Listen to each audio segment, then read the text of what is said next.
북한 외무성 소속 외교관. 그런데 제가 지금 여러분에게 이 이야기를 들려드릴 수 있는 건 정말 기적 같은 일이죠. 왜냐하면 저는 지금 자유 대한민국 땅에 서 있거든요. 외교관이라고 하면 화려해 보이지만 실상은 본국의 지시만 따라야 하는 로봇 같은 존재였죠. 모든 행동은 감시받았고 자유로운 이동도 불가능했습니다. 그런데 멕시코 파견을 신청했다가 하루 만에 사유도 없이 불어 통보를 받았어요. 상부 간부와의 사소한 의견 충돌 이후 벌어진 일이라 개인적 압박임을 직감했습니다. 이 불합리한 상황과 가족의 미래를 생각하니 더 이상 참을 수 없었어요. 치밀한 계획을 세워 목숨을 걸고 탈출을 감행했습니다. 환승지에서 송환 위기도 있었지만 한국 대사님의 도움으로 기적적으로 자유 대한민국에 입국할 수 있었죠. 북한 엘리트 외교관이었던 제가 어떻게 모든 걸 버리고 탈출했는지 그 아슬아슬했던 사연을 지금부터 시작하겠습니다.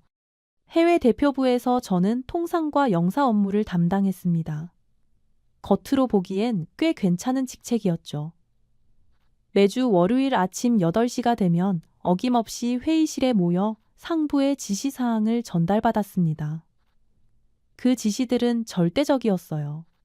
의문을 품거나 반박할 수 있는 여지는 전혀 없었죠. 오후에는 현지 기관들과 일정을 조율하는 업무를 맡았습니다. 모든 보고 문서는 암호 정보 형식으로 작성해서 본국에 송신해야 했어요. 이 암호 정보라는 게 정말 복잡한 시스템인데 일반인들이 절대 해독할 수 없도록 만들어진 특수한 통신 방식입니다. 제가 쓰는 모든 글자 하나하나가 감시받고 있다는 걸 느낄 수 있었어요. 가족과 함께 대표부 숙소 단지에서 생활했는데 이곳도 마치 작은 감옥 같았습니다. 어디든 이동할 때는 반드시 차량 기록부에 목적지와 시간을 적어서 허가를 받아야 했어요. 심지어 마트에 장을 보러 가는 것조차 사전 신고가 필요했죠. 자유라는 게 얼마나 소중한지 그때는 몰랐습니다.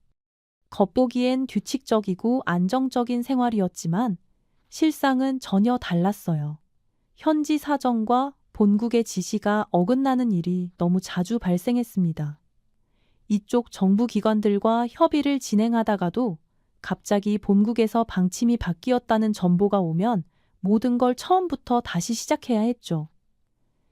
이런 일들이 반복되면서 현지 민간 기관들과의 협의는 항상 지연되었고 저는 그 사이에 끼어서 이도 저도 못하는 상황이 자주 벌어졌습니다. 특히 힘들었던 건 제가 아무리 성실하게 일해도 인정받지 못한다는 점이었어요.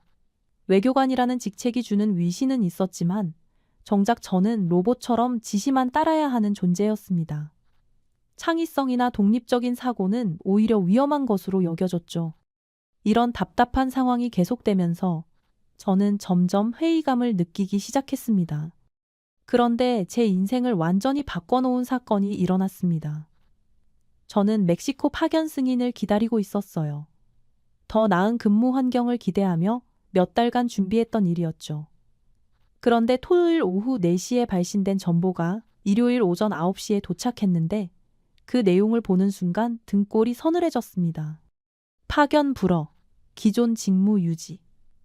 단 한 줄이었어요. 그게 전부였습니다. 이상했어요. 너무나 이상했습니다.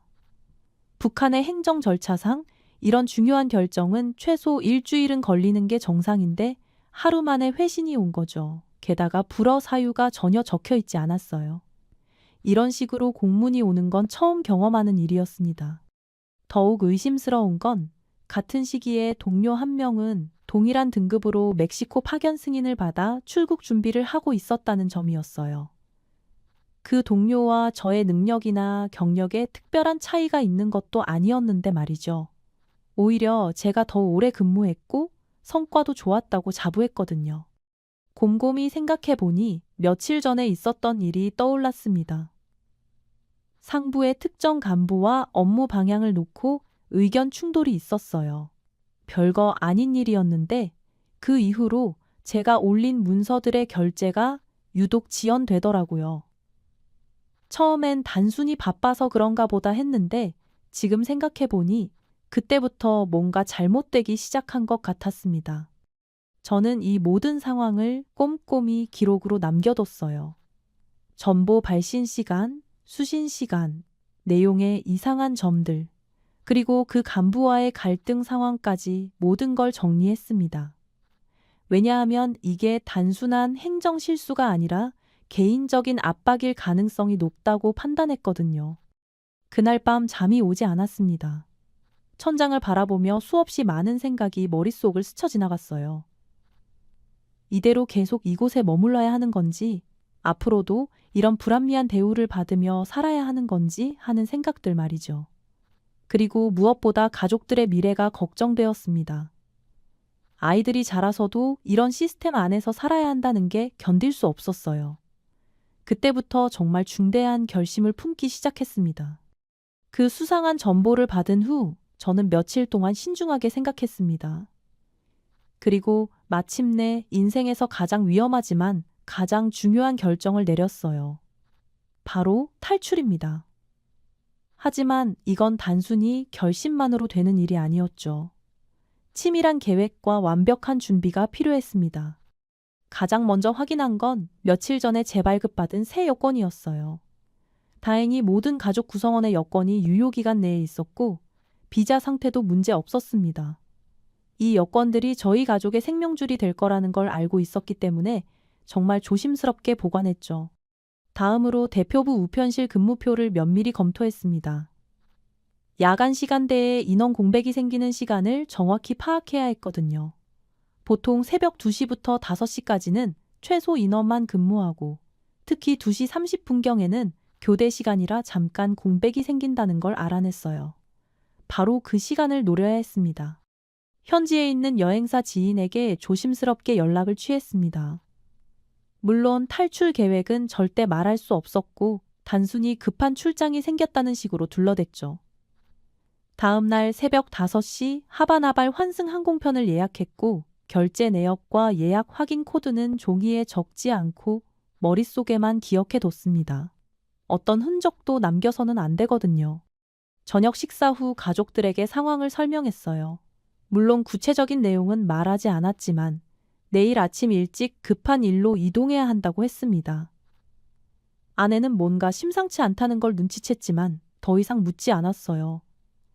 아이들은 여행이라고 생각하고 오히려 신나했죠. 짐은 최대한 간단하게 준비했습니다. 의류는 각자 최소한만 기초적인 서류들, 그리고 환전해둔 소액의 현금만 챙겼어요. 너무 많은 짐을 들고 가면 의심받을 수 있거든요. 차량을 사용하는 것도 위험했습니다. 차량 기록부에 기록이 남으면 추적당할 수 있으니까요. 대신 숙소에서 조금 떨어진 외곽 지역에서 택시를 부르기로 계획했습니다. 모든 준비가 끝나고 나니 심장이 터질 것 같았지만 동시에 이상한 해방감도 느꼈어요. 드디어 그날이 왔습니다. 새벽 1시 40분, 저는 조용히 일어나 가족들을 깨웠어요. 아무도 눈치채지 못하도록 최대한 소음을 내지 않으면서 움직여야 했습니다. 대표부 인근에는 정기적으로 순찰 차량이 지나다니는데 그 시간을 정확히 피해서 이동해야 했거든요. 가장 조심해야 할 부분은 짐을 옮기는 일이었어요. 앞집에 북한 출신 거주자가 살고 있었는데 이 사람은 대표부와 연결되어 있을 가능성이 높았습니다. 문 여는 소리나 발소리라도 들리면 신고당할 수 있었죠. 그래서 가방을 바닥에 직접 내려놓지 않고 미리 준비해둔 매트 위에 조심스럽게 올려놓았습니다. 그리고 한 번에 하나씩 천천히 운반했어요. 새벽 2시 정각. 드디어 숙소 구역을 벗어났습니다. 그 순간 등 뒤에서 누군가 지켜보고 있는 것 같은 느낌이 들었지만 뒤돌아보지 않았어요. 뒤돌아보는 순간 모든 게 끝날 수도 있었거든요. 외곽 지역까지 걸어가는 15분이 마치 15시간처럼 느껴졌습니다. 택시가 도착했을 때 정말 안도했어요. 기사에게는 단순히 공항에 간다고만 했습니다. 35분 동안의 이동 시간 내내 뒷좌석에서 긴장의 끈을 놓을 수 없었죠. 혹시 추격 차량이 따라오는 건 아닌지, 검문소에서 멈춰 세우는 건 아닌지 계속 확인했습니다. 다행히 아무 일 없이 공항에 도착할 수 있었어요. 공항 진입 후에는 미리 합의한 대로 움직였습니다. 가족을 분리하지 않고 동일한 카운터를 이용하기로 했거든요. 만약 누군가 의심하더라도 가족 단위로 움직이는 게 더 자연스러워 보일 것 같았어요. 표 검사할 때는 제가 모든 질문에 일괄적으로 응대하고 가족들은 여권만 조용히 제시하는 방식으로 역할을 나눴습니다. 하지만 진짜 위기는 이제 시작이었어요. 체크인 카운터에서 예상치 못한 문제가 발생했거든요. 이때까지의 모든 계획이 수포로 돌아갈 뻔한 아찔한 순간이었습니다. 체크인 카운터에서 직원이 아들의 여권을 보더니 화면을 뚫어져라 쳐다보기 시작했어요. 그리고 뭔가 문제가 있다는 표정을 지었습니다. 제 심장이 멎는 줄 알았어요. 아들의 새 여권에는 여기 입국 이력이 제대로 기록되어 있지 않아서 시스템 오류가 발생한 거였습니다. 더 큰 문제는 외교관 신분증을 가져오지 못했다는 점이었어요. 숙소 보관 규정 때문에 평상시에도 들고 다닐 수 없었는데 탈출하면서 가져올 수는 더욱 없었죠. 신분증만 있으면 쉽게 해결될 일인데 이런 기본적인 것 때문에 모든 계획이 무너질 수도 있었습니다. 하지만 저는 침착함을 유지했어요. 당황하는 모습을 보이면 더 의심받을 수 있거든요. 담당 직원에게 정중하게 설명했습니다. 여권 번호와 생년월일로 기존 기록을 조회해달라고 요청했어요. 그리고 이전 여권 데이터와 사진을 대조해서 동일인임을 확인해달라고 했습니다. 다행히 담당 직원이 협조적이었어요. 몇 번의 시스템 조회 끝에 이전 입국 기록을 찾아냈고 사진 비교를 통해 동일인임을 확인받을 수 있었습니다. 그 과정에서 15분 정도가 걸렸는데 그 시간이 정말 길게 느껴졌어요. 혹시 이 사이에 대표부에서 연락이 올까봐 노심초사했거든요. 수화물 검사도 무사히 통과했습니다. 미리 계산해서 합산 30kg을 정확히 맞춰뒀기 때문에 초과 비용도 발생하지 않았어요. 보안 검색대에서는 일반 승객 라인을 이용했습니다. 외교관 전용 라인을 이용하면 기록이 남을 수 있어서 피한 거였죠. 탑승구에서 대기하는 동안에도 긴장을 늦출 수 없었어요. 혹시 추가로 신원 확인 요청이 들어올까봐 예약 확인서를 종이로 다시 출력해뒀습니다. 그리고 만약의 사태에 대비해서 여러 가지 시나리오를 머릿속으로 시뮬레이션 했어요. 마침내 탑승 안내 방송이 나왔을 때 정말 꿈만 같았습니다. 하지만 진짜 시험은 환승지에서 기다리고 있었어요. 그곳에서 저희 가족은 상상할 수 없는 위기와 마주하게 됩니다.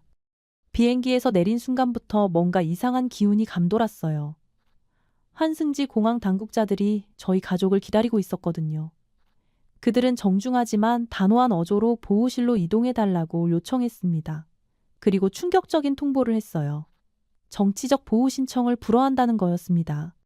아직 정치적 보호를 신청하지도 않았는데 벌써 불허 통보를 받다니 이게 말이 되나요?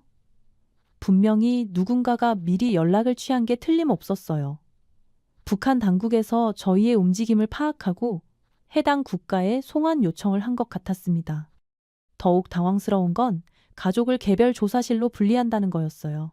아내와 아이들을 따로 떼어놓고 개별적으로 조사하겠다는 거죠. 그리고 곧바로 귀국편에 탑승하라고 권유했습니다. 권유라고 했지만 사실상 강요나 다름없었어요. 하지만 저는 포기할 수 없었습니다. 법적 근거를 찾아야 했어요. 국제선 환승구역 내에서는 신분 확인만 허용된다는 안내문을 발견했습니다. 이를 근거로 조사 범위를 제한해달라고 요구했어요. 환승 승객에 대한 과도한 조사는 국제법 위반이라는 점도 강조했습니다. 그런데 그때 생각난 게 있었어요. 해당 국가에 주재하고 있는 대한민국 대사관이었습니다. 혹시나 하는 마음으로 영사과에 전화를 걸었어요. 저희의 위치와 상황, 가족 인원수, 항공편 정보를 최대한 자세히 전달했습니다. 영사과 직원은 즉시 상황을 파악하고 대응하겠다고 했어요. 하지만 공항 측에서는 30분 내에 송환 결정을 시행하겠다고 예고했습니다. 30분, 겨우 30분 안에 저희 가족의 운명이 결정되는 거였어요. 시간이 촉박했습니다. 매 순간이 생사를 가르는 기로였죠. 아이들은 무슨 일이 일어나고 있는지 제대로 파악하지 못한 채 불안해했고, 아내는 저를 믿고 기다려주고 있었어요. 과연 대한민국 대사관에서 도움의 손길을 내밀어 줄 수 있을까요? 정말 간절한 마음으로 기다렸습니다. 그때였어요. 정말 기적 같은 일이 일어났습니다. 주재 대한민국 대사가 영사와 함께 공항에 직접 나타난 거예요. 대사가 직접 움직인다는 건 정말 예외적인 일이거든요. 그만큼 저희 상황을 심각하게 받아들여 준 거였죠. 대사는 즉시 공항 책임자와 면담을 요청했습니다. 그리고 준비해온 서면을 제시했어요. 내용은 이랬습니다. 대한민국 헌법상 북한 주민은 대한민국 국민으로 간주되며 따라서 영사적 보호를 요청한다는 거였죠. 이는 법적으로 매우 강력한 근거였어요. 공항 측도 이 문서를 받아보고는 당황한 기색이 역력했습니다. 단순한 탈북민 송환 문제가 아니라 국가 간 외교 문제로 비화될 수 있는 상황이 된 거거든요. 그들은 신중하게 검토하겠다며 잠시 시간을 요청했어요. 그 사이 공항 측은 저희의 신원과 입국 의사를 확인하기 위해 간단한 문답을 실시했습니다. 정말 북한에서 온 게 맞는지, 자발적으로 한국 입국을 원하는 게 맞는지 하나하나 확인하는 거였어요. 저는 솔직하고 당당하게 모든 질문에 답변했습니다. 특히 인상 깊었던 건 대사의 모습이었어요. 저희 같은 북한 사람들을 위해서 이렇게까지 노력해 주시는 모습을 보면서 정말 감동받았습니다. 대한민국이라는 나라가 얼마나 따뜻한 곳인지 그때 처음 실감했어요. 마침내 공항 측에서 결정을 내렸습니다.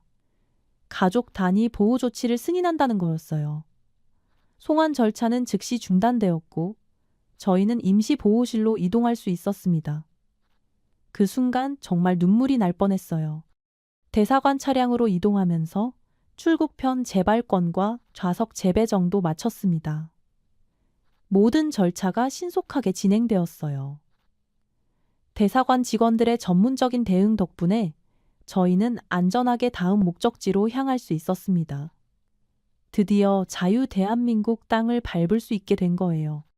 인천공항에 발을 내딛는 순간 제 인생에서 가장 벅찬 감정이 밀려왔습니다. 그동안 꿈꿔왔던 자유 대한민국 땅에 드디어 서게 된 거였어요. 공항 바닥을 밟는 그 느낌이 정말 특별했습니다. 이건 단순히 다른 나라에 온 게 아니라 진짜 자유로운 땅에 온 거였거든요.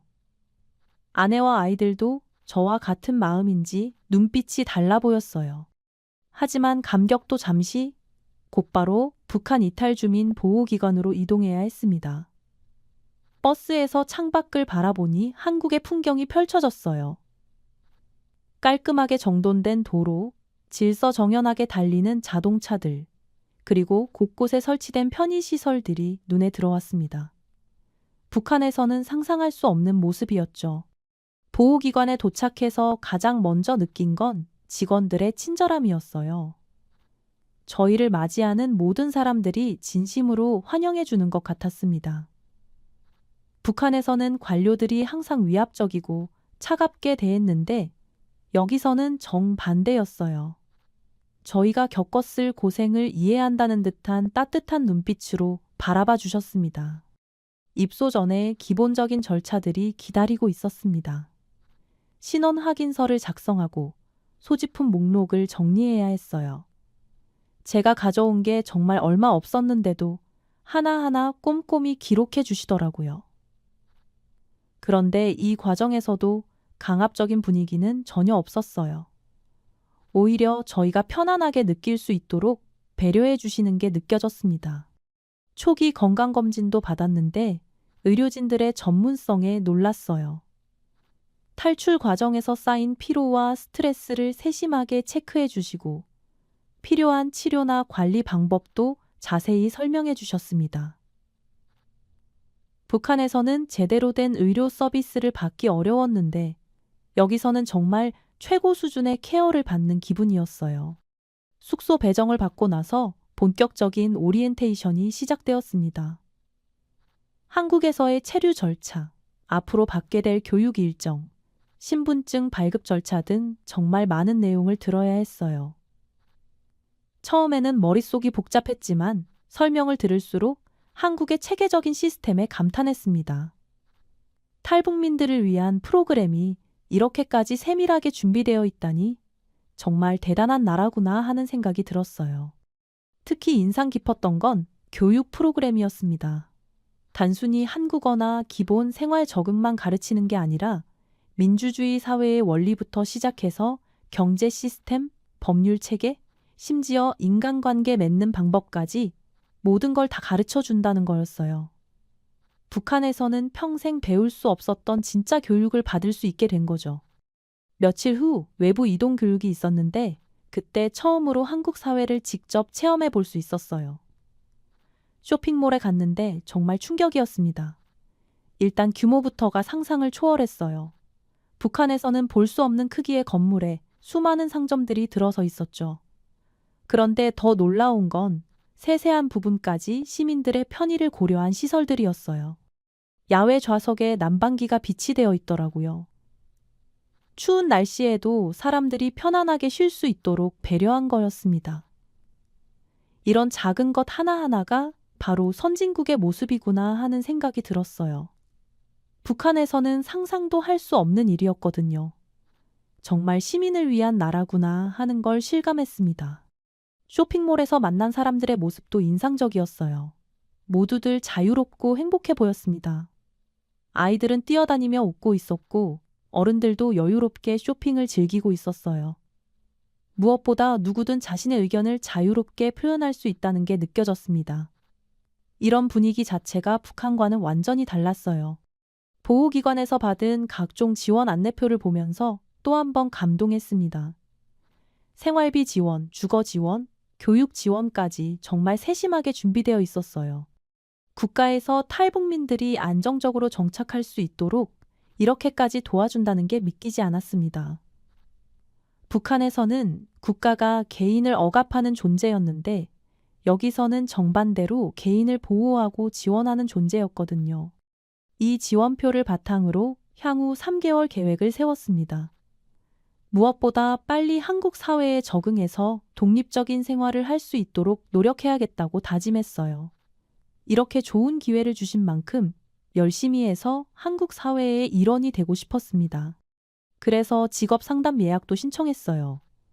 상담사분이 제 경력과 능력을 자세히 들어보시고 여러 가지 옵션을 제시해 주시더라고요. 북한에서의 외교관 경험을 살릴 수 있는 분야도 있고 아예 새로운 분야에 도전해 볼 수도 있다고 하셨습니다. 선택의 자유가 있다는 것 자체가 얼마나 소중한지 그때 깨달았어요. 밤에 숙소에서 가족들과 이야기를 나누며 정말 많은 생각이 들었습니다. 지금 돌이켜보면 정말 아슬아슬한 순간들의 연속이었어요. 하나라도 잘못되었다면 저희 가족은 지금 여기에 있을 수 없었겠죠. 하지만 용기를 내서 선택한 그 결정이 저희 가족에게 진정한 자유를 가져다 주었습니다. 북한에서 외교관으로 살면서도 느낄 수 없었던 진정한 행복을 이제야 맛보고 있어요. 자유롭게 생각하고 자유롭게 말하고 자유롭게 꿈꿀 수 있다는 것이 얼마나 소중한지 매 순간 느끼고 있습니다. 대한민국이라는 나라가 얼마나 따뜻하고 포용력 있는 곳인지도 깨달았고요. 앞으로 이 소중한 자유를 더욱 값지게 만들어 나가겠습니다. 한국 사회의 당당한 일원이 되어서 이 나라 발전에도 기여하고 싶어요. 그리고 언젠가는 저처럼 자유를 꿈꾸는 북한 주민들에게도 희망을 줄 수 있는 사람이 되고 싶습니다. 정말 대한민국에 온 게 제 인생 최고의 선택이었다고 확신해요. 북한 최정예 공수부대원으로 국가를 위해 청춘을 바치던 한 남성의 이야기입니다. 매일 같은 구호와 훈련 속에서 그가 목격한 것은 체제의 이면이었습니다. 주민들을 착취하는 간부들, 병든 어머니를 도울 수 없는 무력감, 그리고 점점 깨어가는 의식, 더 이상 거짓된 삶을 살 수 없다는 결심 하나로 그는 모든 것을 뒤로하고 탈출을 감행했습니다. 얼어붙은 압록강물에 몸을 던진 순간부터 시작된 목숨을 건 여정. 중국에서의 숨막히는 도피 생활, 라오스를 거쳐 마침내 한국에 도착하기까지 자유를 찾아 모든 것을 걸었던 한 사람의 용기 있는 선택, 그 실화가 지금 시작됩니다. 저는 자강도 깊은 산속에 자리한 공수부대에 배치받았습니다. 첫날부터 느꼈죠. 이곳은 사람이 사는 곳이 아니라는 것을. 새벽 4시 기상, 얼음장 같은 물로 세수하고 바로 구보. 아침 식사는 강냉이죽 한 그릇이 전부입니다. 그마저도 금방 바닥이 보일 정도로 묽었죠. 너희는 조국의 방패다. 약해지면 죽는다. 매일 같은 구호를 외치며 시작되는 훈련. 40kg 배낭을 메고 30km 행군은 기본입니다. 발에 물집이 생겨도 군화가 헐어도 멈출 수 없었습니다. 낙하 훈련은 더 가혹했죠. 준비가 덜 된 채로 비행기에 올라 뛰어내리는 순간에 공포는 말로 표현할 수 없습니다. 처음 낙하산을 펴본 날 동기 하나가 제대로 펴지지 않아 그대로 땅에 떨어졌습니다. 다음 날부터 그 동기는 보이지 않았어요. 부상으로 후방으로 갔다는 소문도 있었지만 아무도 정확히 알지 못했습니다. 야간 침투 훈련 중에는 소리 없이 움직이는 법, 적진에서 생존하는 법을 배웠습니다. 한 번은 추운 겨울밤, 눈밭에서 12시간 동안 움직이지 않고 숨어 있어야 했죠. 동상에 걸린 동기들도 많았습니다. 훈련이 끝나면 부대대로 돌아와도 휴식은 없었습니다. 끝없는 사상교육, 청소, 내무생활. 이 새끼 왜 눈을 똑바로 안 쳐다봐? 상관의 기분이 나쁘면 이유 없이 맞는 것도 일상이었습니다. 인권이란 단어는 이곳에 존재하지 않았어요. 오직 눈치와 복종만이 살아남는 방법이었죠. 배고픔은 항상 우리와 함께 했습니다. 배급은 늘 부족했고 영양실조로 훈련 중 쓰러지는 동기들이 적지 않았어요. 매일 외치는 구호와 달리 실제 우리의 삶은 하루하루를 버티는 것뿐이었습니다. 애국심은 점점 공허한 말로만 남았어요. 처음에는 조국을 위한다는 자부심이 있었습니다. 하지만 날이 갈수록 그 마음은 무뎌졌죠. 훈련소의 철창 같은 일상 속에서 저는 점점 영혼이 메말라가는 느낌이었습니다. 그래도 버텼습니다. 다른 선택지가 없었으니까요. 제 마음에 첫 균열이 생긴 건 황해남도 접경지역 특수작전 훈련 중이었습니다. 우리 부대는 적군 침투 훈련을 위해 민가 인근에 배치됐죠. 그날 저녁 우연히 한 간부가 민가에 들어가 식량을 징발하는 장면을 목격했습니다. 사실상 약탈이었죠. 주민들의 공포에 질린 표정이 지금도 생생합니다. 그들 눈에는 우리 군대도 적이나 다름없었어요. 주민들은 우리 인민군의 후방기다. 그들을 보호해야 한다. 매일 들었던 교육과 현실의 괴리에 충격을 받았습니다. 돌아오는 길에 동료에게 이 이야기를 했더니 조용히 입을 다물라는 신호를 보냈죠. 그날 밤 처음으로 의문이 들었습니다. 우리가 지킨다는 조국, 그 조국의 주민들은 왜 우리를 두려워할까? 약 한 달 후 부대에 큰 소동이 일어났습니다. 한 병사가 몰래 라디오를 들었다는 이유로 끌려간 거죠. 그 후로 보위부 요원들이 부대대에 상주하기 시작했습니다. 모든 병사의 일거수일투족이 감시 대상이 됐죠. 서로를 불신하는 눈빛들, 밤에도 불이 꺼지지 않는 감시 등 군대라기보다 감옥 같았습니다. 집에서 온 편지에는 어머니가 병으로 누워 계시다는 내용이었어요. 식량난에 약까지 구하기 어려운 상황이라고 했습니다. 마음이 무너졌죠. 나라를 지킨다는 명분으로 여기서 청춘을 바치는 동안 정작 내 가족 하나 지키지 못하는 현실이 너무 고통스러웠습니다. 어느 날 밤 경계 근무 중에 월경 난민을 발견했습니다. 굶주림에 지친 한 가족이었죠. 아이를 안고 강을 건너려다 발각된 겁니다. 상부에 보고해야 했지만 차마 그럴 수 없었어요. 그들을 놓아주고 보지 못한 척했습니다. 그날 밤 제 마음은 이미 기울어져 있었습니다. 어머니 병환 소식을 받고 2번의 요청 끝에 매 이틀간 귀가 허락을 받았습니다. 집에 도착했을 때 어머니는 이미 많이 야위어 있었죠. 방 한 구석에 누워 기침을 하시는 모습을 보는 순간 가슴이 무너져 내렸습니다. 아들아, 이렇게 얼굴 봐서 좋다. 군대 생활은 어떠냐? 힘없는 목소리로 물으시는 어머니께 거짓말을 했습니다. 잘 지낸다고, 걱정하지 말라고. 하지만 실상은 달랐죠. 어머니 약을 구하기 위해 동네를 돌아다녔지만 약국은 텅 비어 있었습니다. 겨우 장마당에서 비싼 값에 중국산 약을 구했어요. 그마저도 가짜일 수 있다는 말에 가슴이 아팠습니다. 집 주변을 둘러보니 동네는 더 황폐해져 있었어요. 예전에 알던 이웃들 중 몇몇은 보이지 않았습니다. 어디로 갔느냐고 물었더니 어머니는 한숨만 내쉬셨죠. 장마당으로 나가본 저는 더 큰 충격을 받았습니다. 굶주림에 지친 사람들, 공안에 쫓기는 장사꾼들. 이게 우리가 지킨다는 나라의 모습인가 하는 의문이 들었습니다. 복귀 시간은 모레 정고까지다. 지각하면 처벌받는다. 출발 전 상관의 말이 귓가에 맴돌았습니다. 하지만 이틀 동안 본 현실은 제 마음을 완전히 바꿔놓았어요. 어머니를 간호하며 밤을 지새에 우는 동안 결심했습니다.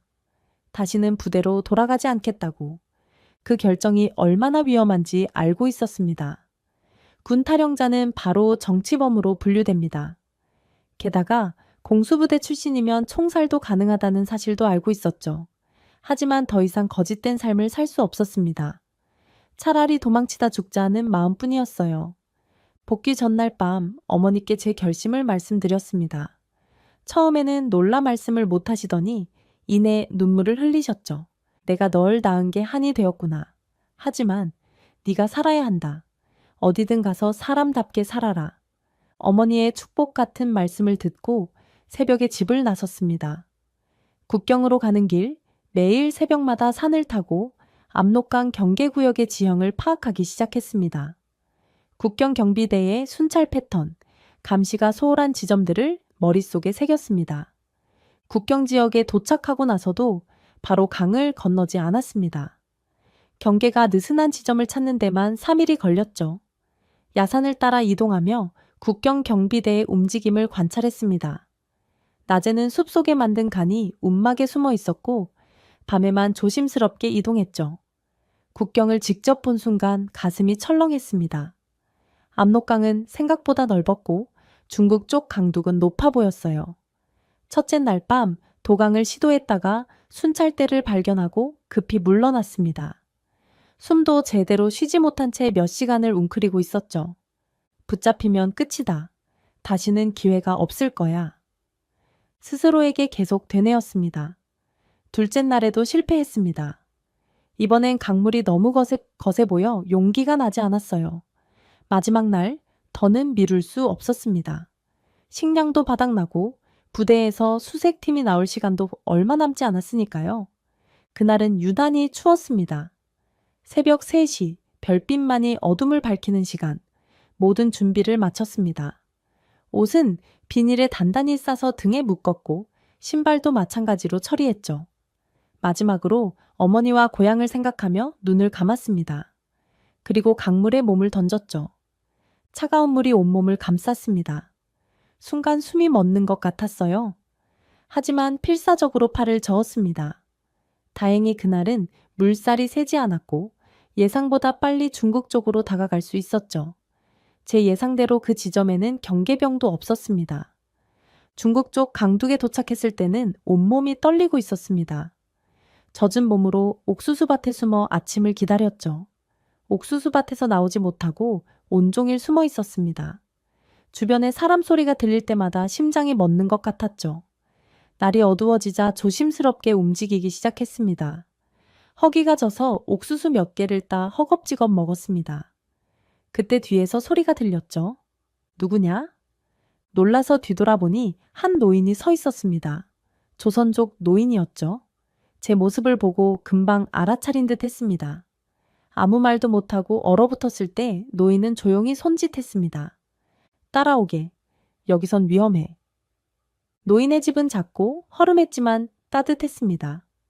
라면과 물을 주셨죠. 처음 먹어보는 라면 맛에 눈물이 날 뻔했습니다. 노인은 많은 질문을 하지 않았어요. 다만 이곳에 오래 있을 수 없다고 공안 단속이 심하다고 말씀하셨습니다. 몸을 밀착해 있었습니다. 대부분은 저처럼 탈북민이었어요. 가끔 검문소를 지날 때마다 심장이 멎는 듯 했습니다. 다들 조용히 해. 검문소다. 브로커의 말에 모두 숨을 죽였습니다. 다행히 대부분의 검문소는 뇌물로 통과할 수 있었죠. 하지만 한 번은 차를 세워 검사를 받기도 했습니다. 그때 저는 짐더미 아래에 숨어 숨도 제대로 쉬지 못했어요. 발각되면 북송, 그리고 총살이 기다리고 있다는 생각에 온몸이 땀으로 젖었습니다. 이동은 주로 밤에 이루어졌습니다. 낮에는 숙소나 안전가옥에 숨어 있었죠. 브로커의 말은 반만 믿고 따랐습니다. 그들도 결국은 돈이 목적이니까요. 한 번은 브로커가 중간에 더 많은 돈을 요구하기도 했습니다. 다행히 교회에서 미리 받은 비상금이 있어 해결할 수 있었죠. 국경 지역에 도착하자 이제는 도보로 이동해야 했습니다. 산을 넘고 들판을 지나는 여정이었죠. 밤에는 추위와 싸웠고 낮에는 뜨거운 햇볕 아래서 숨어 있어야 했습니다. 물과 식량도 제한적이었습니다. 체력적으로 많이 힘들었지만 목숨을 걸고 견뎌냈습니다. 저기 보이는 강만 건너면 라오스야. 다섯째 날 밤 마침내 라오스 국경이 보였습니다. 강은 넓지 않았지만 건너는 순간이 가장 위험했죠. 중국 국경 수비대와 라오스 경찰 모두를 피해야 했으니까요. 그날 밤 국경을 넘었습니다.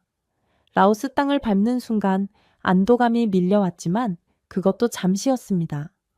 국경을 넘은 직후 라오스 경찰에 체포됐습니다. 공포가 엄습했죠.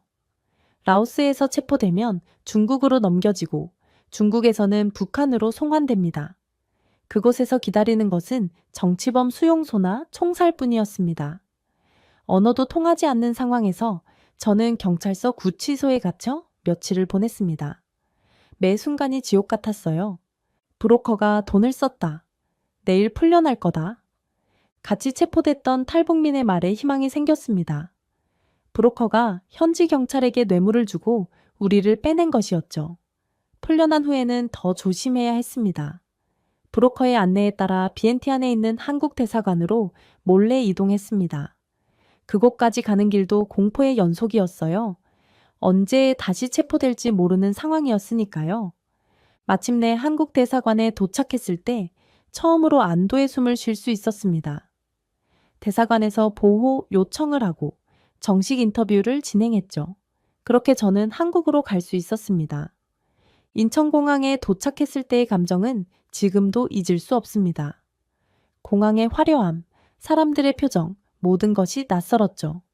하지만 그것도 잠시 바로 국가정보원 조사실로 이동했습니다. 예상했던 일이었지만 여전히 긴장됐습니다. 소속 부대와 직책, 군 생활 중 활동 내용을 모두 말씀해 주세요. 조사관의 질문에 저는 사실대로 진술했습니다. 공수부대에서 근무했고 어떤 훈련을 받았는지, 왜 탈북을 결심했는지, 침투 훈련은 받았지만 실제 작전에 투입된 적은 없다고 설명했죠. 이 부분이 중요했습니다. 북한 특수부대 출신이라 더 깊은 의심을 받았으니까요. 조사 과정은 길 수 있습니다. 하지만 정확한 진술이 중요합니다. 조사는 예상보다 오래 걸렸습니다. 같은 질문이 다른 방식으로 반복됐죠. 때로는 밤늦게까지 이어지기도 했습니다. 하지만 저는 일관성 있게 진술했어요. 북한 체제의 문제점, 탈북 동기, 중국과 라오스에서의 경험 모두 솔직하게 말했습니다.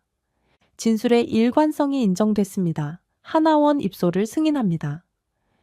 마침내 조사가 끝나고 하나원에 입소했습니다. 하나원은 탈북민들의 한국 사회 적응을 돕는 시설이었죠. 처음으로 다른 탈북민들과 함께 지내며 동질감을 느꼈습니다. 모두 각자의 사연을 안고 있었지만 같은 목표를 향해 가고 있었으니까요. 여러분, 한국 사회는 북한과 많이 다릅니다. 하지만 두려워하지 마세요. 천천히 배우면 됩니다. 강사님의 말씀이 위로가 됐습니다. 2달간의 교육은 새로운 세계를 열어주었습니다. 한국의 역사, 경제, 사회 시스템, 심지어 지하철 타는 법까지 모든 것이 배움의 대상이었죠. 처음에는 컴퓨터 앞에 앉는 것조차 긴장됐지만 점차 익숙해졌습니다. 심리 상담도 큰 도움이 됐습니다. 탈북 과정의 트라우마, 가족에 대한 그리움, 새로운 사회에 대한 두려움, 이런 감정들을 나누고 치유하는 시간이었죠. 특히 공수부대에서의 경험을 이야기할 때는 감정이 북받쳐 올랐습니다. 하나원에서의 마지막 날, 서울의 한 아파트 단지를 방문했습니다. 거주지 체험이었죠. 처음으로 엘리베이터를 타봤고 가스레인지를 사용해 봤습니다. 작은 것들이지만 모두 새로운 경험이었어요. 이제 여러분은 대한민국 국민입니다. 자유롭게 살아가세요. 정부에서 배정받은 임대 아파트에 처음 들어섰을 때 실감이 나지 않았습니다. 작지만 제 공간이 생긴 거죠. 북한에서는 상상도 못했던 일입니다. 냉장고, 세탁기, 텔레비전까지 모든 것이 낯설고 신기했습니다. 초기 정착금과 생계비를 지원해 드립니다. 주민센터를 통해 기초생활 수급 신청도 도와드리겠습니다. 정착 도우미 선생님의 말씀에 고개를 숙여 인사했습니다. 정부에서 받은 지원금으로 기본 생활용품을 구입했죠. 마트에 갔을 때는 제 눈을 의심했습니다. 이렇게 많은 물건들, 음식들, 선택의 자유라는 게 이런 거구나 싶었습니다. 취업 교육은 쉽지 않았습니다. 컴퓨터 사용법부터 배워야 했으니까요. 손가락이 키보드 위에서 뻣뻣하게 움직였죠. 하지만 포기하지 않았습니다. 취업센터에서 건설 현장 일을 소개받았을 때는 기뻤습니다. 비록 몸은 고됐지만 제 힘으로 돈을 벌 수 있다는 사실이 마음을 놓이게 했습니다. 형님, 북한에서는 뭐 하셨어요? 현장에서 만난 동료의 질문에 잠시 망설였습니다. 하지만 이내 솔직하게 말했죠. 공수부대 출신이라고. 그 후로 동료들의 시선이 조금 달라졌습니다. 호기심, 때로는 경계. 하지만 시간이 지나며 서로 이해하게 됐습니다. 가끔 텔레비전에서 북한 소식을 접할 때면 가슴이 아팠습니다. 어머니와 고향 생각에 밤잠을 설치기도 했죠. 특히 명절이면 더 그랬습니다. 함께 음식을 나눌 가족이 없다는 현실이 쓸쓸했어요. 그래서 다른 탈북민들과 모임을 만들었습니다. 서로의 상처를 보듬고 위로하는 시간이었죠. 적응하는데 힘든 점은 없으세요? 상담 선생님의 질문에 한참을 생각했습니다. 자유롭게 살 수 있다는 건 축복이지만 동시에 모든 선택과 책임이 나에게 있다는 의미이기도 했습니다. 북한에서는 생각할 필요가 없었던 문제들과 마주해야 했죠. 은행 통장 관리, 보험, 세금, 모든 게 낯설었습니다. 그래도 하루하루 배우며 성장했습니다. 이제는 지하철도 능숙하게 타고 스마트폰도 사용할 수 있게 됐죠. 때로는 문화적 차이로 인한 오해와 실수도 있었습니다. 하지만 그때마다 웃으며 넘길 수 있는 여유도 생겼습니다. 북한에선 하늘을 날았고 여긴 땅을 파요. 그래도 지금은 내가 어디로 가는지 알고 삽니다. 건설 현장에서 동료에게 한 말입니다. 그렇습니다. 북한 공수부대에서는 하늘을 날았지만 여기서는 땅을 파는 일을 합니다. 그러나 지금의 삶이 더 값지게 느껴집니다. 자유롭게 선택하고 내 미래를 스스로 결정할 수 있으니까요. 가끔 꿈에서 압록강을 건너는 순간이 떠오릅니다. 그 차가 운물살, 죽음의 공포, 그리고 자유를 향한 간절함. 그런 꿈을 꾸고 나면 더욱 감사한 마음으로 하루를 시작합니다. 아직도 배울 것이 많고 가야 할 길이 멀지만 이제는 두렵지 않습니다. 혹시 북한 특수부대라고 하면 그저 영화 속 화려한 액션이 떠오르시나요? 사실 그 안엔 상상도 못할 지옥이 자리하고 있다고 합니다. 오늘의 사연자도 특별 침투조에서 매일같이 동료의 죽음을 목격했고 그 처절한 실상을 가슴에 품고 탈출해야만 했지요. 북한 체제가 개인의 목숨을 얼마나 하찮게 다루는지 깨달은 사연자의 이야기 지금 시작하겠습니다. 안녕하세요. 저는 하진수라고 합니다. 사실 제가 특별 침투조라는 부대에 들어가게 될 줄은 꿈에도 몰랐습니다. 북한군이라고 하면 그냥 인민군이나 보병 같은 이미지가 떠오르는데 사실 내부에는 여러 특수임무 부대가 존재합니다. 저 역시 처음엔 그저 평범한 보병 부대에서 복무하게 되겠지라고 막연히 생각했습니다. 그런데 신체 검사와 기초 체력 테스트 같은 선발 과정을 거치면서 예상치 못한 높은 평가를 받았습니다. 수영 실력이 좋았고 근지구력 테스트에서도 상위권 성적을 냈는데 그걸 흡족하게 본 어떤 간부가 저를 별도로 불러다 면담을 하더니 동무는 조국의 특수임무를 수행할 만한 자질이 충분하다 라며 호언장담했습니다. 그 말을 들었을 때 저도 모르게 뿌듯해졌습니다. 왜냐하면 그 시절엔 국가와 당에 헌신해서 뭔가 남다른 업적을 세우는 것이 커다란 영예처럼 느껴졌으니까요. 그렇게 저는 여러 단계를 밟아 결국 특별 침투제 배속되었는데 부대에 도착해보니 분위기가 살벌했습니다. 해안 침투, 수중 잠수, 산악 기동 등 말만 들어도 고강도 훈련들이 쉴 새 없이 이어졌습니다. 식사나 숙소 상태도 열악하기 짝이 없었고 무엇보다 부대 관리 자체가 매우 가혹했습니다. 지휘관들은 상명하복을 넘어 우리는 조국을 위해 언제든 목숨을 버릴 준비가 되어 있어야 한다. 라는 문구를 입버릇처럼 외쳤는데 처음에는 국가를 위해서라면 그 정도 각오가 필요한 거겠지 하며 저도 어느 정도 동의했습니다. 그러나 훈련 강도가 상상을 초월할 만큼 세고 조금만 늦장 부리거나 잘못을 저지르면 상부에서 가혹행위가 가해졌습니다. 구타나 언어폭력은 일상이었고 제대로 된 치료 한 번 못 받고 탈진에 쓰러지는 동료들도 많았습니다. 특별 침투조에선 여러 분야의 훈련을 받습니다. 예컨대 장거리 수영, 무기를 갖춘 채 암벽을 오르는 훈련, 적 후방 지역에서 보급품 없이 생존하는 야전 훈련 등이 있는데 어느 것 하나 만만치 않았습니다. 특히나 저희 부대는 적 해안 침투를 주로 훈련했기 때문에 사시사철 바다에 들어갔습니다. 겨울철엔 차가운 파도를 뚫고 들어가다가 저천증으로 입술이 파래지는 병사들이 속출했습니다. 그래도 상급 간부들은 이게 너희가 나라를 위한 충성을 증명하는 길이다라며 무조건 버티라고 강요했습니다. 밤새 구보와 수영을 반복하다 보니 뼈가 시린 것 같았는데 동료들끼리 서로 눈빛을 주고받으며 그저 악으로 견디는 수밖에 없었습니다.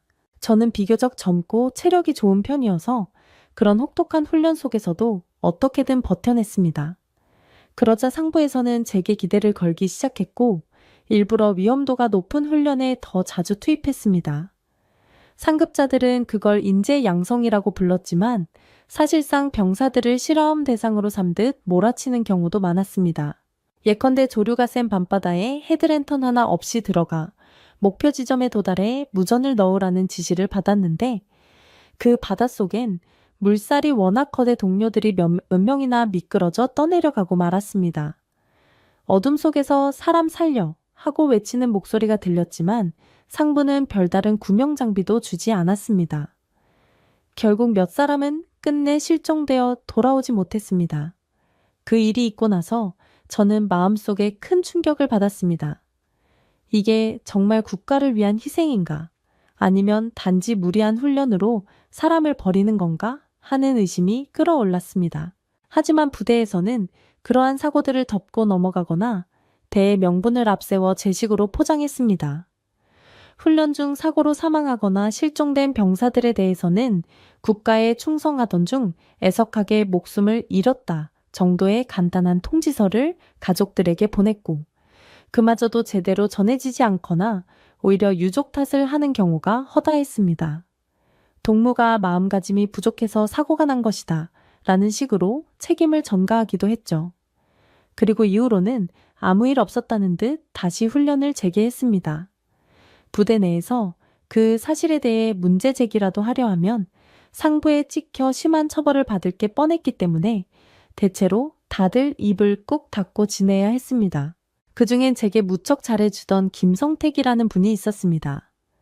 그분은 제 첫 교육 담당관이었는데 훈련 템템이 여기서 살아남으려면 체력뿐 아니라 정신도 잘 추슬러야 한다는 조언을 아끼지 않았습니다. 넌 아직 젊고 앞날이 창창하니 어떻게든 억울한 일 만들지 않고 무사히 제대해야 한다. 면서도 문득문득 나라를 향해 불만 섞인 말을 꺼내곤 했습니다. 이렇게까지 하는 게 진짜로 조국을 위한 거냐? 우리 같은 병사들은 소모품인가? 하고요. 그런데 그렇게 회의감을 입 밖으로 내는 건 목숨을 걸 만큼 위험한 짓이었습니다. 내부의 군기가 얼마나 심한데 이런 불평을 했다간 정치적으로 사상 문제가 있다고 찍힐 수 있으니까요. 김성택이 제게 그런 말을 한 건 저를 그래도 믿을 만하다고 여겼기 때문일 겁니다. 시간이 흐르고 저는 군 경력이 조금씩 쌓여 계급도 오르며 어느 정도 작전 임무에 참여할 기회를 갖게 되었습니다. 특별 침투조는 단지 훈련만 하는 게 아니라 실제로 어떤 긴장감이 감도는 사건이 터지면 북쪽 해안선이나 강화된 요충지 근처에 잠입해 대기한다든지 적 해안에 대한 침투 시나리오를 미리 준비해두는 역할을 맡았습니다. 상부에서 흔히 언제든 도발이 벌어지면 너희는 최전선에서 적진으로 뛰어들게 될 것이라고 했습니다. 저는 속으론 막상 무슨 일이 터지면 저희 같은 하급 병사들은 금세 대포알처럼 소모될 테지라는 두려운 생각을 하고 있었습니다. 그리고 그 두려움은 어느 날 실제 사고로 이어졌습니다. 한밤중에 출동령이 떨어졌습니다. 우리가 전방위로 해안 근처에 도착해 정해진 위치에서 숨어 대기하라는 명령이었습니다. 구체적으로 누구를 상대로 어떤 임무를 수행할지는 알 수 없었지만 모두가 극도로 긴장해 있었습니다. 그날따라 바다가 특히 험했고 파도가 낮은 방파제를 몇 번이고 때려 부수듯이 몰아쳤습니다. 저희 소대는 어둠을 틈타 필사적으로 기동했는데 중간 지점에서 2명이 급류에 휩쓸리고 말았습니다. 무전으로 사람이 떠내려갔다, 구조가 필요하다고 외쳤으나 상부에선 임무를 먼저 수행하라며 묵살했습니다. 결과적으로 그들은 돌아오지 못했습니다. 저는 너무나 충격을 받아 상부에 지속적으로 구조 요청을 넣었지만 결국 아무도 움직이지 않았습니다. 돌아온 건 지금은 작전 중이니 쓸데없는 소리를 반복하지 말라는 고압적인 지시뿐이었습니다. 그날 현장에서 제가 지켜본 건 국가의 이념이나 충성심보다 더 앞서는 건 결국 상부 간부들의 자기 보신이라는 사실이었습니다. 작전이 성공해 상부가 공적을 세우면 그들은 더 큰 지위를 보장받지만 만약 상황이 꼬여 병사들이 희생되면 충성스럽지 못해 그런 것이라는 식으로 희생자를 탓하는 구조였어요. 저는 그 이면을 똑똑히 보고 격분했습니다. 하지만 북한 체제 내에선 이런 분노를 표출한다는 건 곧바로 자멸을 의미합니다. 그래서 마음속에만 부글부글 끓는 노여움을 사겨야 했습니다. 어느 날 사고로 죽은 동료들의 가족들이 면회를 오겠다고 했는데 부대 지휘부는 면회는 허락할 수 없다. 이건 기밀사항이다 라는 말로 돌려보냈습니다. 그 중에 한 어머니가 병사들을 겨우 붙잡고 사정을 묻자 무슨 일이 있었느냐고 애원했는데 간부 한 명이 냉정하게 군사기밀에 해당하니 묻지 말라고만 반복했다고 합니다. 저는 나중에 그 얘기를 전해 듣고 치가 떨렸습니다. 실제로는 너무나 무리한 작전과 지휘부의 방치 탓에 벌어진 참사였는데 정작 유가족들에게는 아무것도 알려주지 않고 조용히 상황을 마무리하려는 모습이 역력했습니다. 그쯤부터 저는 밤잠을 설치면서 자꾸 생각했습니다. 이런 조직에서 내가 버텨야 하는 이유가 뭘까? 정말 국가를 사랑한다는 명분 하나만으로 이렇게 죽어나가는 게 옳은가 하고요. 그런데 그 생각만으로 아직 탈북을 결심하기엔 부족했습니다. 북한에서 태어나고 자란 이상 체제를 배반하는 건 엄청난 공포심과 불확실성을 가져옵니다. 어릴 적부터 너무나 많이 들어온 선전 탓에 남쪽이나 외부 세계에 대한 막연한 두려움이 박혀 있었습니다. 그곳은 살인마들이 득실되는 곳이다 하는 식의 왜곡된 선전을 계속 주입받았으니까요. 그러다가 진짜 결정적인 일이 터졌습니다. 고향에 계시는 저희 어머니가 위독하다는 연락을 받은 겁니다. 친척을 통해 겨우 전해 들었는데 어머니께서 심각한 지병에 걸리셨다고 했습니다. 저는 다급하게 지휘부를 찾아가 집에 다녀와야겠습니다. 치료비라도 마련해 봐야 합니다. 라고 울먹이며 말씀드렸습니다. 하지만 돌아온 대답은 차가웠습니다. 동무는 조국을 지키는 중대한 임무를 맡고 있다. 사사로운 가정사에 흔들려선 안 된다. 라는 통보였습니다. 얼마나 황당하고 분했던지 며칠 밤을 속으로 부글부글 끓였지만 공식적으로 그 명령을 거스를 순 없었죠. 그럼 곧바로 사상 문제로 지목되어 정치범 수용소 같은 곳으로 끌려갈 게 뻔했습니다. 그래도 저는 포기하지 않고 주변 간부들에게 하나하나 부탁을 넣어보았습니다. 어머니가 정말 위중하시니 단 2, 3일만 다녀오게 해달라고요. 일부는 저를 딱하게 여기면서도 내가 힘이 없어 안 된다는 말만 반복했습니다. 그 말이 사실이긴 할 겁니다. 고위 간부 쪽에 뇌물을 바치지 않는 이상 그런 휴가나 외박은 꿈도 못 꾸거든요. 저는 우두커니 앉아 있다가 이제 이 체제는 내게 전혀 인간적인 배려를 하지 않겠구나. 동료들이 죽어나가도 어머니가 죽어가도 그저 묵묵히 충성을 강요하는 곳이구나 라는 사실을 뼈저리게 깨달았습니다. 저는 먼저 머릿속으로 탈출 경로를 구상했습니다. 부대 내에서도 지역마다 경계가 느슨해지는 시간이 있고 보초 교대가 겹치는 때가 존재합니다. 북한군 특수부대라 해도 완벽한 감시는 불가능했죠. 특히 새벽 2시 무렵 경계 근무의 교대가 복잡하게 꼬이는 시간대가 있습니다. 그때라면 불침번이 제대로 집중하지 않을 가능성이 있었죠. 저는 혹시나 다리 통증을 호소하면서 야간 훈련이 힘들다고 툴툴대기도 해서 일부러 관심을 덜 받으려 했습니다. 너무 눈에 띄면 바로 의심을 살 테니까요. 어느 날 밤 저는 작정하고 소지품을 정리했습니다. 몰래 챙긴 평상복과 약간의 중국 화폐가 있었습니다. 사실 북한 화폐는 외부에서 거의 쓸모가 없다는 얘기를 전해 들은 적이 있었습니다. 저는 어떻게 구한 중국 돈과 달러 몇 장을 혹시 몰라 비상금으로 숨겨두고 군복 대신 민간 옷을 갈아입을 준비를 마쳤습니다. 그리고 기회가 왔을 때 저는 아무 말 없이 막사 뒤편으로 빠져나갔습니다. 그때 제 심장은 거의 터질 듯이 뛰었습니다.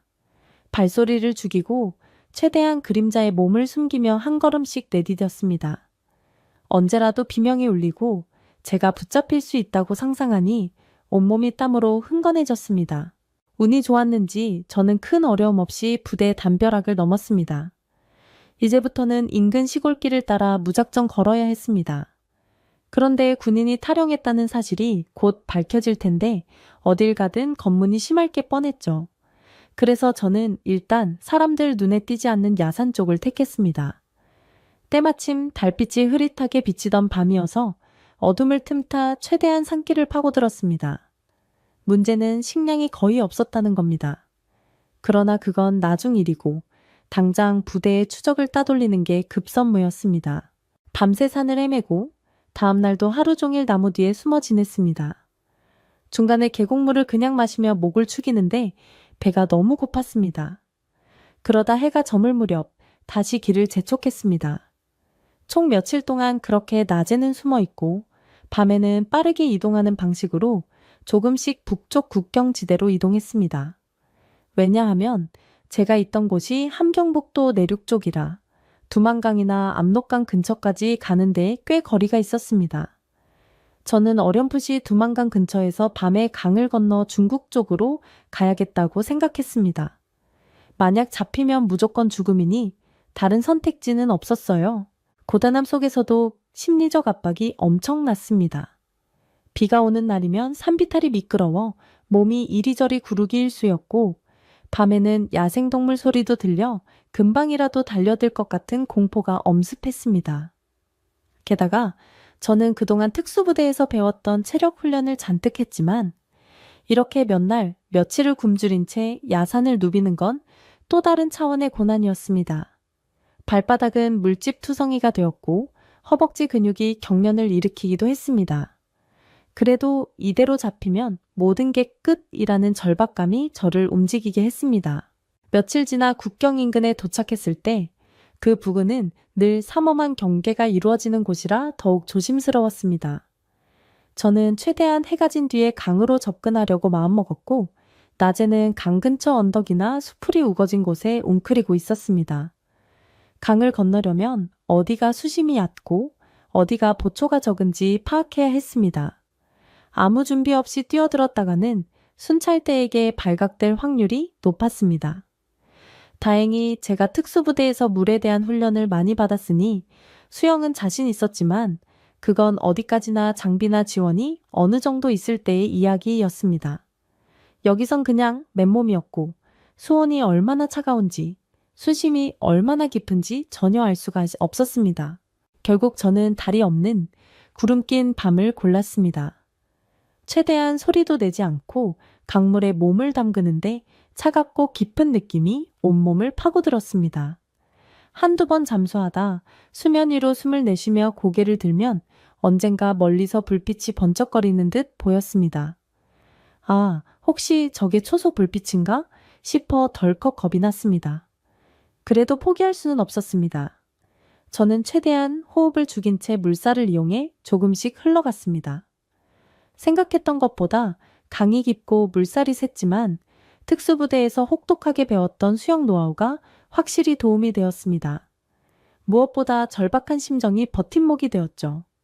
중간에 바위에 부딪혀 팔꿈치가 까지고 강바닥에서 물풀 같은 것이 휘감아 올라올 때면 거기서 질식할 것 같은 공포를 느꼈지만 이를 악물고 버텼습니다. 한참을 그렇게 몸부림치다 강 건너에 다다랐을 때 저는 넋이 나간 사람처럼 한동안 떨려 움직이지 못했습니다. 그런데 아직 안심할 때가 아니었죠. 중국 땅에 올라왔지만 불법 월경자로 잡히면 다시 북송될 위험이 큽니다.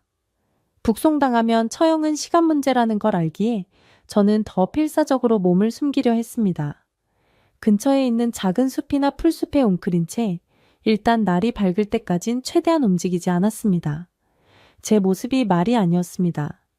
군 생활을 오래 해온 청년이라고는 믿기 어려울 만큼 떨고 지치고 굶주려 완전히 초췌했거든요. 날이 밝자 저는 어떻게든 인근 도시나 마을로 가야 했습니다. 북한 출신들이나 탈북자들이 중국 내에서 브로커를 통해 한국으로 간다는 얘기를 어렴풋이 들었지만 그게 어디서 어떻게 이루어지는지는 전혀 몰랐습니다. 더군다나 순찰대가 곳곳을 누비고 있을 테니 대낮에 막 돌아다니다간 바로 잡힐 것 같았습니다.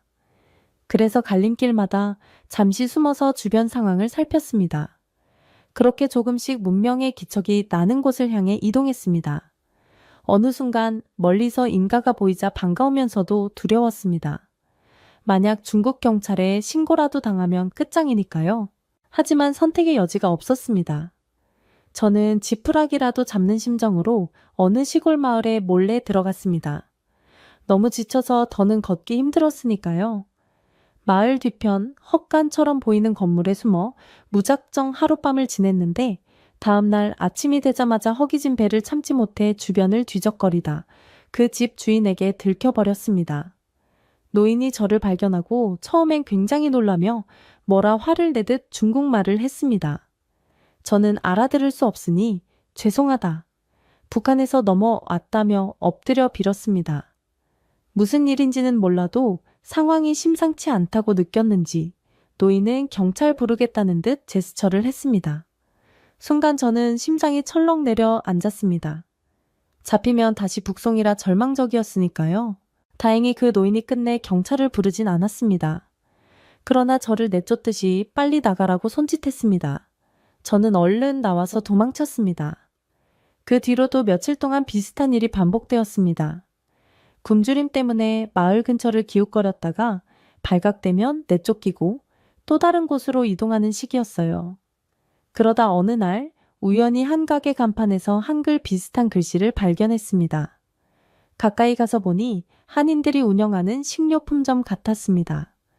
저는 겁이 났지만 그래도 혹시 이 사람들은 날 신고하지 않고 도움을 줄 수 있지 않을까 하는 기대를 품고 다가갔습니다. 마음이 다급했던 저는 가게 문이 열리자마자 들어가서 한국말로 저 북한에서 넘어왔습니다. 도와주세요 라고 했습니다. 주인으로 보이는 분이 처음엔 기겁하시더니 제 몰골을 보고 조금 마음이 풀린 듯 했습니다. 떼국물이 줄줄 흐르는 데다 옷차림도 남루했고 온몸이 상처투성이었으니까요. 그분은 곧 조심스럽게 주변을 살핀 뒤에 여기 있으면 안 된다. 잠깐 뒤편으로 오라고 하면서 저를 작은 창고 같은 곳으로 데려갔습니다.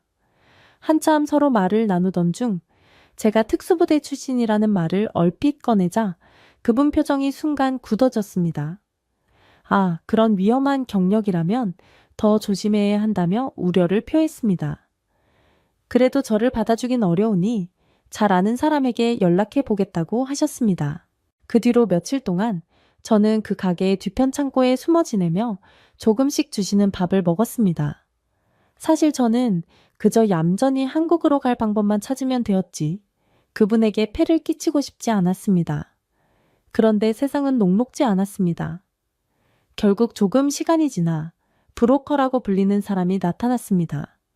그는 곧바로 얼마 있느냐, 누가 너를 후원해 줄 사람 있느냐를 물어봤습니다. 제가 가진 돈이나 외부 지원이 거의 없다고 하니 표정을 찌푸리더군요. 그래도 한국에 가면 나중에 돈을 갚는 식으로 정산할 수 있다며 일단 가능성은 열어두었습니다. 저는 그의 손에 이끌려 중국 내를 이리저리 옮겨 다녔습니다. 승합차나 고속버스 같은 걸 탈 때는 위장 신분증이 필요했는데 브로커가 마련해주긴 했지만 문제는 공안이 짐작보다 훨씬 철저하게 검문할 때가 있다는 겁니다. 그럴 때마다 심장이 쿵쾅거렸습니다. 브로커는 넌 그냥 가만히 있어. 괜히 불안한 표정 보이면 의심한다고 했습니다. 그래서 저는 최대한 멍한 얼굴로 있었고 어쩌다 물어보면 허술한 중국어로 몇 마디만 하며 버텼습니다. 그렇게 수백 킬로미터를 이동했는데 어디로 가고 있는지도 정확히 몰랐습니다. 곧 동남아 쪽에 밀림지대 같은 곳을 통과해야 한다는 소문을 들었는데 정말 그리로 가는 건지 반신반의했죠. 결국 여러 날이 지난 뒤 저와 또 다른 탈북자 몇 명이 작은 무리를 이뤄 몰래 국경을 넘어야 하는 상황에 직면했습니다. 가이드 같은 현지인이 앞장서서 조용히 따라와라 라며 길을 안내했는데 밤이면 크고 작은 산길을 건너고 때론 하천을 가로질렀습니다. 비가 한창 내려 길이 진흙탕이 된 곳을 지나느라 신발이 망가지고 누군가는 미끄러져 다치는 일도 있었습니다. 브로커 쪽 일행은 돈을 더 내라고 협박하기도 했는데 저희는 가진 게 없으니 어떻게 할 도리가 없었죠. 결국 그들은 돈 없으면 나중에 받아야지 하면서 불만을 품은 채 우리를 마지못해 이끌었습니다. 이 과정에서 여러 번 순찰대와 부딪힐 뻔했지만 다행히 숲속에 숨거나 소리가 나지 않게 조심해서 간신히 피했습니다. 그 여정은 지금 떠올려도 악몽 같습니다. 목숨을 담보로 위험천만한 경로를 계속 지나다니며 전혀 알지 못하는 현지인들의 손에 운명이 달려 있었습니다. 중간에 같은 탈북자 중 한 명이 고열로 쓰러졌는데 브로커 일행은 우리 더 이상 기다릴 수 없다면서 거의 그를 버리다시피 하고 가 버렸습니다. 저는 마음이 너무 괴로웠지만 저 혼자선 어떻게 할 힘도 없었고 그러다 나까지 큰일 나면 아무도 살지 못할 것 같아 결국 뒤돌아볼 수밖에 없었습니다. 그 이후 며칠 동안 저는 자괴감과 무력감에 시달렸습니다. 내가 이리도 무력한 존재구나. 결국 이 한 몸 건사하기도 벅차구나 하는 생각이 들었습니다. 그러나 끝도 없는 밀림과 여러 나라 국경을 지나서 마침내 한국 영사관이 있는 곳으로 들어갈 기회가 생겼습니다. 저는 그곳에서 비로소 조금 안도했습니다. 서류 절차와 심사를 거쳐 일정 기간 대기한 뒤 드디어 한국행 비행기에 올랐습니다. 그 순간은 이루말로 표현하기 어려웠습니다. 북한에서 발을 뗀 후 몇 달 동안 생사를 넘나드는 절박함 속에 숨어 다녔는데 이젠 비행기 좌석에 앉아 안전벨트를 매고 하늘로 올라가는 느낌이라니 믿기지 않았습니다. 물론 그 과정에서도 엄청난 불안감은 있었습니다. 한국에 도착해도 과연 잘 적응할 수 있을까? 거긴 정말 인간적인 대접을 해줄까? 하는 생각이 계속 들었습니다. 북한 선전 매체는 늘 남쪽이 온갖 범죄와 착취가 난무하는 지역이라고 세뇌해 왔으니까요. 하지만 인천공항에 내린 뒤 저는 문화 충격과 함께 큰 안도감을 느꼈습니다. 모든 것이 질서정연해 보였고 불빛이 환하게 빛나는 공항 내부가 너무나 인상적이었습니다. 저는 보호 절차에 따라 정부기관의 조사를 받았고 일정 기간 동안 정착 교육시설에서 머무르게 되었습니다. 그곳에서 한국어와 기본 법질서, 생활 방식을 배우는 교육을 듣게 되었는데 처음엔 머릿속이 너무 복잡해서 아무것도 들어오지 않았습니다. 나는 특별 침투조에서 목숨을 잃을 뻔한 사람인데 이제 이런 자유로운 환경에서 살아도 되는 건가? 하는 생각 때문에 마음이 어수선했습니다. 그리고 그렇게 바라고 바라던 한국 땅에 도착하고서도 가장 먼저 달려가고 싶었던 건 고향에 계신 어머니였습니다. 그러나 제가 당장 북한으로 다시 들어갈 수는 없었고 연락조차 쉽지 않았습니다. 때마침 들려온 소식은 어머니께서 이미 돌아가셨다는 것이었습니다. 친척을 통해 아주 늦게 알게 되었는데 그 소식을 듣자마자 눈물이 쏟아졌습니다. 모든 걸 걸고 떠났지만 결국 어머니를 직접 살펴볼 기회조차 얻지 못했다는 죄책감이 평생 짐처럼 남아 있습니다. 그러나 그것이 제가 감수해야 할 현실이라고 마음을 다잡았습니다. 그 후로 한국 생활에 조금씩 적응해 나갔습니다. 처음엔 편의점이나 대중교통에서 겪는 모든 일이 신기했습니다. 수도꼭지를 틀면 맑은 물이 콸콸 나오고 전기는 24시간 끊기지 않으며 시장에는 먹을거리가 넘쳐나서 깜짝 놀라기도 했습니다. 휴대폰이라는 것도 이곳에선 누구나 손쉽게 쓸 수 있다는 걸 알고는 입이 떡 벌어졌습니다. 북한에서조차 휴대폰을 일부 부유층이나 간부들은 쓴다는 얘기는 들었지만 일반 병사나 서민들이 자유롭게 쓴다는 건 상상조차 못했던 일이었습니다. 다만 제 과거 경력 탓에 불편한 시선이나 질문을 받을 때도 있었습니다. 특수부대였다면 위험한 사람 아니냐? 라든가 사람을 해치는 훈련도 했느냐? 같은 물음을 받으면 저는 어떻게 대답해야 할지 늘 고민했습니다. 실제로 저는 북한에서 그런 훈련을 받았고 체제 선전에 세뇌되어 살았지만 그 속사정이란 것이 저조차도 이해 못하게 복잡했고 말로 다 설명하기 어렵습니다. 그저 저는 불합리한 체제 아래서 살아남기 위해 어쩔 수 없이 그 길을 갔다. 하지만 스스로도 많은 회의를 느꼈다고만 말하곤 했습니다. 한국에서 사는 동안 저는 가장 크게 깨달은 게 사람의 생명은 결코 체제 유지를 위한 소모품이 되어선 안 된다는 점입니다. 북한 군부 내부에선 너무나 당연한 듯이 병사들을 희생시켰고 사고가 터지면 그저 덮어버리곤 했습니다. 또 부대 간부들은 상급자의 눈치를 보느라 실적과 공로에만 몰두했습니다. 저는 그 모순을 특수부대 시절 내내 목격해왔고 그런 환경이 죽도록 싫었습니다. 한국에서는 적어도 사람의 가치가 상대적으로 존중받는다고 느껴집니다. 물론 세상 어디든 문제가 있고 힘든 현실이 있지만 최소한 제가 속해본 북한의 군부처럼 대놓고 인권을 무시하는 건 아니니까요. 살아남아 이곳에 와 보니 그동안 제가 조국을 위해 충성한다고 생각했던 훈련과 노력이 사실 누구를 위한 것인지 참으로 허망하게 느껴집니다. 제가 특수부대에서 배운 실력이 목숨을 건 탈북 과정에 쓸모가 있었다는 게 아이러니합니다. 어쩌면 그게 아니었으면 진즉 물에 빠져 죽거나 산중에서 지쳐 쓰러졌을지도 모르겠네요. 그런 걸 떠올릴 때마다 만감이 교차합니다. 지금도 가끔 꿈을 꾸면 밤바다에서 훈련하다 익사한 동료들의 목소리가 들리는 것만 같습니다. 그들은 저처럼 도망칠 기회조차 얻지 못하고 고향에 두고 온 가족에게 끝내 돌아가지 못했으니 얼마나 억울하고 비참했을까요? 요즘 저는 한국에서 작은 제조업체에 다니고 있습니다. 비록 큰 돈을 버는 건 아니지만 매달 월급이 꼬박꼬박 나오고 회사에서도 저를 하대리라고 불러주며 일원으로 인정해줍니다. 매번 일이 힘들어도 적어도 굶주림과 추위로 인해 동료들을 잃을 일은 없다는 사실이 저를 버티게 합니다. 또 어떤 날은 주말에 친구들과 약속이라도 잡아 맥주집에 가서 이런저런 대화를 나누면 아, 나도 이렇게 평범한 일상을 누릴 수 있구나 하고 새삼 놀랍니다. 옛날엔 상상조차 못했던 자유로운 생활입니다. 그래도 제 마음 한편엔 북한에 대한 씁쓸함이 가시질 않습니다. 체제가 바뀌지 않는 이상 거기서도 저처럼 억울하게 죽거나 삶을 포기하는 병사들이 계속 나올 거라는 생각에 마음이 무겁습니다. 언젠가 통일이 되든 아니면 다른 식으로 문호가 열리든 자유롭게 오갈 날이 오면 좋겠습니다. 그때가 되면 더는 목숨을 걸고 강을 건너야 하는 사람이 생기지 않겠죠. 하지만 지금은 아직 요원한 꿈 같습니다. 북한이라는 나라의 군사 조직이 얼마나 병사들을 소모품 취급하는지 그리고 그 안에서 사람이 얼마나 힘없이 무너질 수 있는지 이해해 주셨으면 합니다.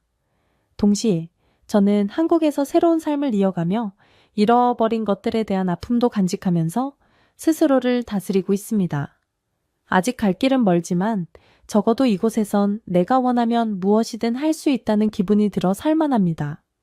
그것만으로도 제가 북에서 겪은 그 지옥 같은 시절과 대비되어 엄청난 해방감을 가져다 줍니다. 언젠가 통일이 되든 아니면 그보다 더 실현 가능한 형태의 교류와 개방이 이루어지든 부디 더 많은 북한 젊은이들이 목숨을 내놓지 않고도 인간답게 살아갈 날이 오면 좋겠습니다. 감사합니다.